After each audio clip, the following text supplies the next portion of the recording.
Hello দোস্ত, নমস্কার। এই পাতাটি হচ্ছে ঘাটকোল পাতা। গ্রামে গঞ্জে এই পাতাটি পাওয়া যায়। এখন তো শহরে কলকাতাতে এগুলো বিক্রিও হয়, কিন্তু অনেকে এটা খেতে জানে না। তো এটা বাটা আজকে আমি বানাবো, খুবই টেস্টি। এসব খাওয়া ধীরে ধীরে লুপ্ত হয়ে যাচ্ছে, গ্রামের খাবারগুলো। তো সেই জন্য এই পাতাটি আজকে কিভাবে আমি রান্না করছি সেটা আমি দেখাবো। এই পাতাটা দেখতে হয় এইরকম, তিনটে, এর একটা পাতাতে তিনটে জয়েন্ট থাকে। এই যে দেখুন, সামনেটা হচ্ছে এরকম, মানে একটা পাতাতে তিনটে পাতা জয়েন্ট।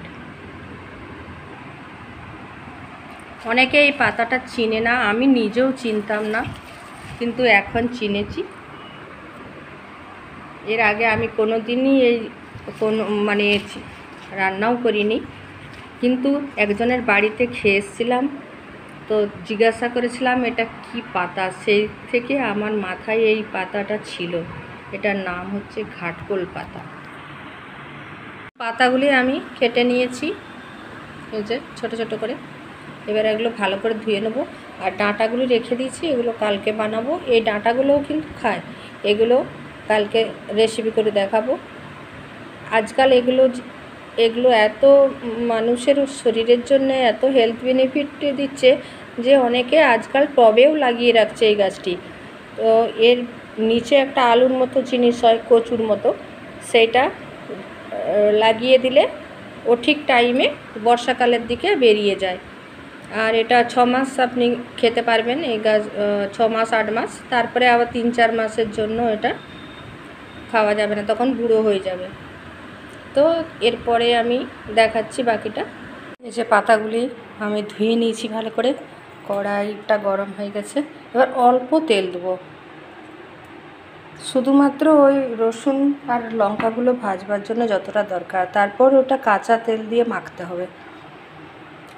তো তেলটা গরম হয়ে গেলে একটু কালো জিরে,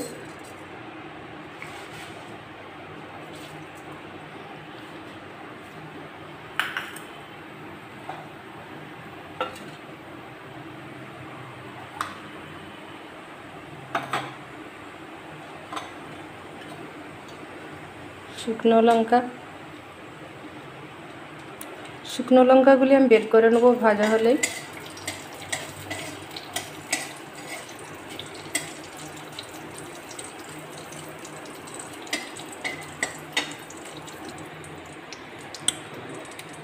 শুকনো লঙ্কাগুলো আমার ভাজা হয়ে গেছে, এগুলো এবারে বের করে নেবো। তো শুকনো লঙ্কাগুলো আমি বের করে নিয়েছি, কালো জিরেটা। এবার আবার অল্প করে তেল দিয়েছি, এতে কাঁচা লঙ্কা 2-3টে আর এই রসুনগুলো দিয়ে দিলাম।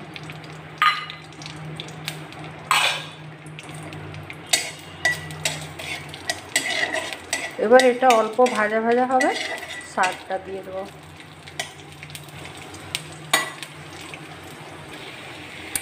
শাকটা আমি দিয়ে দিচ্ছি।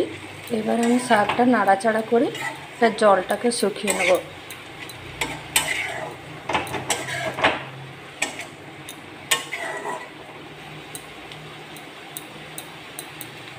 একটু চাপা দিয়ে দিচ্ছি, অল্প নুন দিয়ে। এটা প্রায় শুকিয়ে এসেছে, আর একটু জলটা শুকাতে হবে।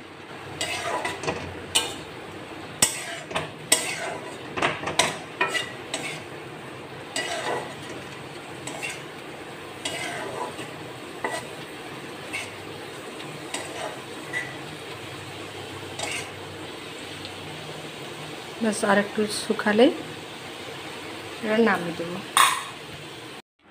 तो इसको हम सॉरी ऊपर নিয়েছি। এবার এটা পিসবো, আর এই লঙ্কাটা আর এটাও এর সাথেই মিলিয়ে তারপরে পাথরে পিসবো।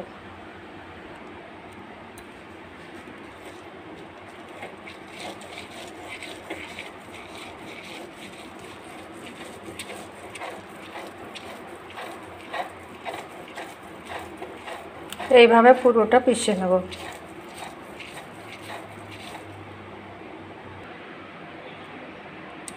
তো বন্ধুরা, এটা আমি পিষে নিয়েছি। এতে এবার একটু সর্ষের তেল দিয়ে রেখে দেব, পরে খাওয়ার সময় ওটা মাখিয়ে নেব।